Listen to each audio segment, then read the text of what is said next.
Good morning everyone. Here I am Mohit Burman. Today I am going to speak on the topic of cell.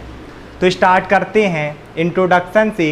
Cell is referred as the structural and functional unit of the living organism because it form the structure of living organism or cell as well as it is also responsible for the functioning of the cell. Cell को या फिर कोशिका को हम क्या कहते हैं? जीवन की मूलभूत इकाई, या फिर स्ट्रक्चरल मतलब संरचनात्मक और फंक्शनल मतलब कार्यात्मक इकाई.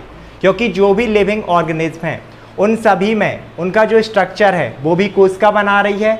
इसके साथ साथ किसी भी एक लिविंग ऑर्गेनिज्म में जो भी फंक्शनिंग हो रही है वो भी सेल के द्वारा ही होती है. आगे बढ़ते हैं. And now we will talk about the discovery of cell. First of all, cell is discovered by Robert Hooke in 1665. In his experiment, he observed a piece of cork under the compound microscope and he noticed some minuscule structures which are looking like the honeycomb-like small rooms, and he named them these structure as cell. Robert Hooke ने किया सबसे पहले 1665 में एक cork का मतलब होता है जो पेड़ की छाल होता है, उसका एक छोटा सा टुकड़ा लिया and by the help of compound microscope. Compound microscope का मतलब होता है मिश्रित सूक्ष्मदर्शी. उसकी सहायता से जब उस कॉर्क को देखा तो उन्हें क्या देखे? छोटे छोटे स्ट्रक्चर, बहुत सारे स्ट्रक्चर जो कि कैसे दिख रहे थे? मधुमक्खी के छत्ते के जैसे. और क्योंकि छोटे स्ट्रक्चर थे इस वजह से उन्होंने इसे क्या नाम दिया? Cells. And these cells are the dead cell. ये जो सेल थी कैसी थी? डेड थी. इसके बाद if we talk about the discovery of living cell, so in 1674 sir Antonie van Leeuwenhoek discovered the living cell in the bacteria and protozoa. उन्होंने क्या किया था? एंटोनी वैन ल्यूवेनहॉक ने जीवित कोशिका की खोज की थी.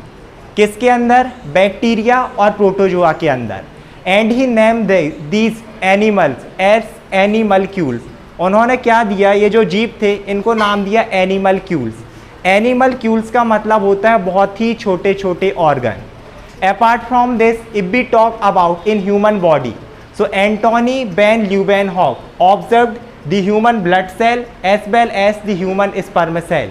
हमारे मानव शरीर में एंटोनी वैन ल्यूवेनहॉक ने एक तो ब्लड सेल का अध्ययन किया था, इसके साथ साथ उन्होंने जो स्पर्म सेल हैं यानी कि शुक्राणु कोशिकाएं उनका भी अध्ययन किया था.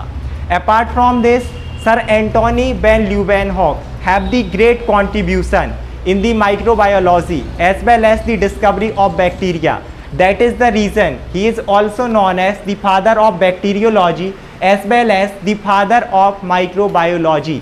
जो एंटोनी वॉन ल्यूवेनहॉक थे उन्होंने एक तो माइक्रोबायोलॉजी में अपना बहुत ज़्यादा योगदान दिया था, इसके साथ साथ जो बैक्टीरिया का स्ट्रक्चर है इसको भी उन्होंने बहुत अच्छे से बताया था.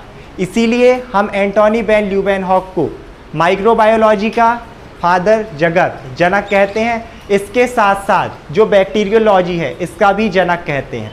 Let's move forward. Now we talk about the discovery of nucleus inside the cell. So the discovery of nucleus is done by Robert Brown in 1831.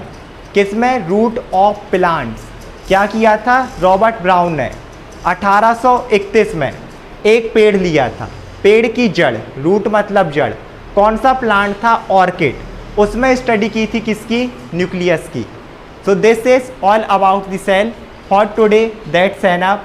Thank you so much everyone for giving me your precious time. Thank you so much.